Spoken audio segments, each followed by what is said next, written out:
donc l'objectif, c'est de redonner l'espoir sur les questions énergétiques et environnementales, ce qui relève un peu du tour de force. Déjà, une première raison de le faire avec un peu d'allant, c'est qu'on a ce matin d'électricité. Pendant le premier quart d'heure de notre échange, nous avions à l'extérieur un marteau-piqueur qui très probablement était connecté à un groupe électrogène, donc notre système globalement ne s'est pas effondré. Et au-delà de ces quelques remarques, j'aimerais vous proposer quelques observations, donc résolument tournées vers l'espoir, sur eh bien, ces raisons d'espérer au niveau mondial, au niveau européen, au niveau français, avec une espèce d'emboîtement qui vaut ce qui vaut, mais qui permet, dans les 5 minutes qui me restent, de partager quelques idées. Donc, premièrement, il me semble qu'au niveau mondial, le point essentiel à avoir à l'esprit, c'est qu'au sortir de la COP27, vous avez à peu près 80, on l'a trop peu commenté, 90% des émissions mondiales qui sont dans des pays qui, de manière plus ou moins affirmée, ont annoncé leur volonté d'être neutres en carbone quelque part au milieu du siècle. Les plus avancés, l'Islande. L'Islande, ça marche pour les pays du Nord ? Bon, l'Islande en 2035 et puis l'Inde, pour des raisons qu'on peut tout à fait comprendre, en 2070, ce qui peut, si les politiques publiques afférentes sont mises en œuvre, donner l'espoir de rester sous les 2 degrés à la fin du siècle. Mais on a à l'évidence un problème de cohérence entre ce long terme et le court terme, et tous ces pays, et si on considère la Russie notamment, qui s'est engagée, je crois, à l'être en 2060, en 2070, ou la Chine par ailleurs, ou d'autres évidemment, il y a un problème de réconciliation entre le long terme et le court terme. Et bien cette guerre va améliorer, va accroître la pression sur des politiques publiques à court terme cohérentes avec ce long terme. Parce que finalement, on se retrouve avec un environnement dans lequel, d'où qu'on se tourne, le prix des fossiles sera plus élevé, le prix des fossiles, ce qui est au moins autant problématique, sera plus instable, et on ne sera pas totalement à l'abri de problèmes de rareté, de pénurie, tout autant de facteurs qui vont, par comparaison, finalement rehausser le bilan économique comparatif des solutions de remplacement, donc qui sont, on en a déjà évoqué certaines, donc toutes les technologies de production décarbonée, d'efficacité énergétique, les efforts de sobriété. J'ai reçu, je partageais avec Patrick, j'ai reçu, il est 9h33, j'ai reçu à 9h20 un message de mon fournisseur d'électricité, c'est EDF, qui me félicitait pour le fait d'avoir économisé 129 kWh en décembre 2022 comparativement à 2021, à peu près un quart de ma consommation, et me rappelant en bas du mail qu'1 kWh permet d'utiliser un aspirateur classique pendant 1 heure. Donc j'ai passé l'aspirateur 129 heures de moins qu'en décembre 2021. Et ce type d'effort, eh bien, c'est une découverte de ces derniers mois. Eh bien, collectivement, un peu partout en Europe, c'est un effort qu'on est en train de consentir et qui aura également des effets durables et sans doute irréversible. Donc voilà pour première observation au niveau mondial. Deuxième observation au niveau européen. Alors évidemment, l'année 2022 a été marquée par la sidération. On est en train d'en sortir un peu.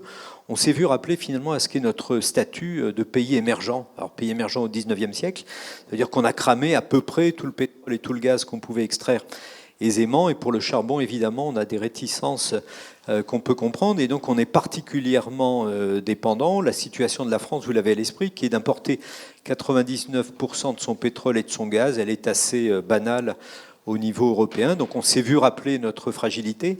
Ça veut dire que ce qui était en débat auparavant, le Fit for 55, le fait de réduire les émissions de gaz à effet de serre, ce qui va être un tour de force, et le degré de crédibilité m'aveugle pas, mais en tout cas, c'est la vision commune de réduire les émissions de gaz à effet de serre de 55% en 2030, c'est-à-dire après-demain matin. Eh bien, c'était la vision dès avant la guerre, et cette guerre énergétique, eh bien, évidemment, elle est complexifiée, mais confortée en tout cas dans sa direction. Et ce qu'on observe, lorsqu'on regarde le détail, par exemple, de ce qu'a été la réponse à court terme, alors qui va mériter d'être affiné, évidemment, le plan REPowerEU. Dans le plan REPowerEU, on nous dit qu'il y a 155 milliards de mètres cubes de gaz russe à trouver. On en trouvera, d'où qu'on se tourne, à peu près un tiers, 40%, pour remplacer du gaz fossile par du gaz fossile. Eh bien, le reste, ça va être autre chose. Ça va être notamment assez massivement de l'hydrogène, à hauteur d'un tiers. Si on regarde la concentration à la fois des brevets, des financements, des expérimentations en matière d'hydrogène, on a sur la carte du monde une extraordinaire concentration en Europe. Eh bien, ce qu'on avait commencé à impulser avant cette guerre se trouve, c'est tragique d'avoir à le faire sous cette contrainte, mais de fait se trouve conforté par cette guerre, un petit peu comme si nos fournisseurs, à commencer par Vladimir, finalement nous imposaient une forme de taxe carbone. Alors, avec, évidemment, c'est plus qu'un détail, le fait que cette taxe, le produit de cette taxe, in fine, donc on n'a pas le double dividende, ne se trouve pas quelque part à Bercy, mais de fait, on a le premier dividende qui est l'effet prix, à la condition, évidemment, d'avoir des politiques publiques qui permettent, de manière utile, d'envoyer le signal prix jusqu'au consommateur, mais c'est une discussion qui nous emmènerait sans doute assez loin.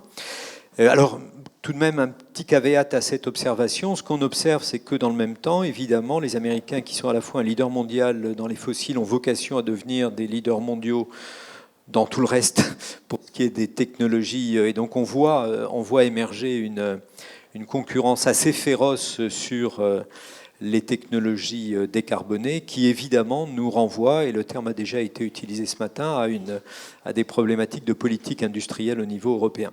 Et enfin, troisième raison d'espérer pour la France, alors je vais revenir au tout début, on a l'électricité ce matin suffisamment pour en faire une gabegie en allumant aussi de manière aussi somptuaire cette électricité, bon, ce qui montre qu'on n'est pas totalement au bord du gouffre.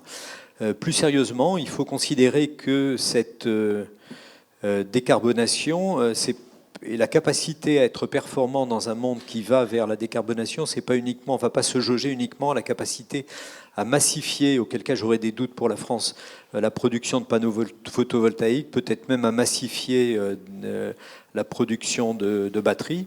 Mais globalement, dès lors qu'il faut modifier l'habitat, les systèmes de transport, qu'il faut modifier naturellement la production énergétique, on l'a dit, de fait, on peut observer que la France n'est pas la plus mal placée dans ces domaines. Et il y a beaucoup de grands groupes mondiaux, qui sont des groupes français, qui seront à Aix pour la plupart d'entre eux, et qui ont évidemment une expertise et un avantage compétitif tout à fait remarquable dans les domaines qui vont être au cœur de ces transformations. Donc une préconisation, évidemment, c'est pas de ne pas totalement se focaliser sur des objets iconiques que sont des batteries notamment. Il y a beaucoup de valeur ajoutée qui va devoir se créer ailleurs et dans des domaines dans lesquels la France a toute une série d'avantages. Et enfin, tout dernier élément, bien sûr, tout dernier élément qui est également une raison d'espérer, si on essaie de réconcilier un petit peu l'engagement des États et l'engagement des entreprises. Prenez la liste des 2000 premières entreprises mondiales.